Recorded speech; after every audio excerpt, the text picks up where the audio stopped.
இந்தியாவின் தலைநகரில் மாணவர் போராட்டக்காரர்கள் மீது தில்லி காவல்துறையினரும் அடையாளம் தெரியாத நபர்களும் நிகழ்த்திய மிக கடுமையான பலப்பிரயோகம் கூட்டத்தை கட்டுப்படுத்துவதற்கான அனைத்து நடைமுறைகளையும் தெளிவாக மீறியுள்ளது. உச்சநீதிமன்றம் தனது ஆரம்ப கட்ட தயக்கத்திற்கு பிறகு காவல்துறையின் அத்துமீறல்கள் தொடர்பான புகார்களை வரும் திங்கட்கிழமையன்று, அதாவது ஜூலை 27 விசாரிக்க ஒப்புக்கொண்டுள்ளது. இதற்கிடையில் இணையத்தில் வெளிவந்துள்ள பல வீடியோ பதிவுகளில் சீருடை அணிந்த நபர்களும் சாதாரண உடையில் இருந்த நபர்களும் போராட்டக்காரர்களை கலைப்பதை காட்டிலும் அவர்களை பயமுறுத்தவும் தீங்கு விளைவிக்கும் நோக்கத்துடனும் வன்முறையை பிரயோகித்தது தெளிவாக தெரிகிறது. சில போராட்டக்காரர்களுக்கு பெல்லட் குண்டுகளால் காயங்கள் ஏற்பட்டுள்ளன. இதற்கான விளக்கத்தை காவல்துறையோ அல்லது அதிகாரிகளோ இதுவரை அளிக்கவில்லை. ஒரு வீடியோவில் தில்லி காவல்துறையின் உயர் அதிகாரி ஒருவர் அருகில் நின்று கொண்டிருந்த ஒரு பெண்ணை அறைவது தெரிகிறது. மற்றொரு வீடியோவில் 3 நட்சத்திரங்கள் கொண்ட சீருடை அணிந்த அடையாளம் காணப்படாத நபர் ஒருவர் நடந்து சென்று கொண்டிருந்த ஒரு பெண்ணை பின்புறமாக தாக்குவது தெரிகிறது. 3வது வீடியோவில் காவல்துறையினர் ஒரு பெண்ணை சூழ்ந்து கொள்ள ஒருவர் அவரை தவறாக தொடுவதும் மற்றவர்கள் கேலி செய்து சிரிப்பதும் பதிவாகியுள்ளது.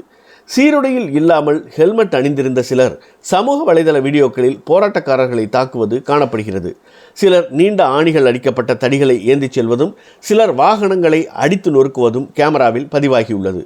1-2 சிறிய சம்பவங்களை தவிர போராட்டக்காரர்கள் அமைதியான வழியிலேயே போராடிய போதுதான் இவை அனைத்தும் நடந்துள்ளன. காவல்துறையினரோ அல்லது மாணவர் போராட்டத்திற்குள் புகுந்த சமூக விரோதிகளோ வன்முறையை அவிழ்த்துவிட்ட அனைவருமே அடையாளம் காணப்பட்டு சட்டத்தின் முன் நிறுத்தப்பட்டு பொறுப்பேற்க செய்யப்பட வேண்டும். தில்லியில் மாணவர் போராட்டக்காரர்களுக்கு எதிரான காவல்துறையின் வன்முறை ஒரு தொடர்கதையாகவே உள்ளது. 2020ஆம் ஆண்டில் JNU வளாகத்திற்குள் புகுந்த ஒரு கும்பல் மாணவர்கள் மீது தாக்குதல் நடத்திய போது காவல்துறை வேடிக்கை மட்டுமே பார்த்தது.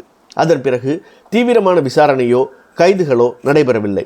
2019ஆம் ஆண்டில் குடியுரிமை திருத்தச் சட்டத்திற்கு எதிரான போராட்டங்களின் போது தில்லி காவல்துறையினர் ஜாமியா மிலியா இஸ்லாமியா பல்கலைக்கழக நூலகத்திற்குள் நுழைந்து மாணவர்களை அடித்து நொறுக்கினர். பல்வேறு தேர்வுகளில் தொடர்ச்சியாக நடைபெற்ற வினாத்தாள் கசிவுக்கு எதிராக போராட்டம் நடத்தியவர்கள் மீது தற்போது நடந்துள்ள அடக்குமுறை இந்த மோசமான போக்கின் புதிய உச்சமாகும். 11 வயது இளைஞர்கள், சிறு குழந்தைகளுடன் வந்த குடும்பங்கள், பெண்கள் உள்ளிட்ட போராட்டக்காரர்கள் இவ்வளவு பலத்தை பிரயோகிக்கும் அளவுக்கு பெரிய அளவிலான வன்முறையில் ஈடுபட்டனர் என்பதற்கு எந்த ஆதாரமும் இல்லை. புகார்களை விசாரிக்க தான் காட்டிய ஆரம்பகட்ட தயக்கம் விதிகளின் அடிப்படையிலானது மட்டுமே என்றும் நீதியை நாடுபவர்களுக்கு நீதிமன்றத்தின் கதவுகள் எப்போதும் திறந்தே இருக்கும் என்றும் இந்திய தலைமை நீதிபதி தெளிவுபடுத்தியுள்ளது நம்பிக்கை அளிக்கிறது.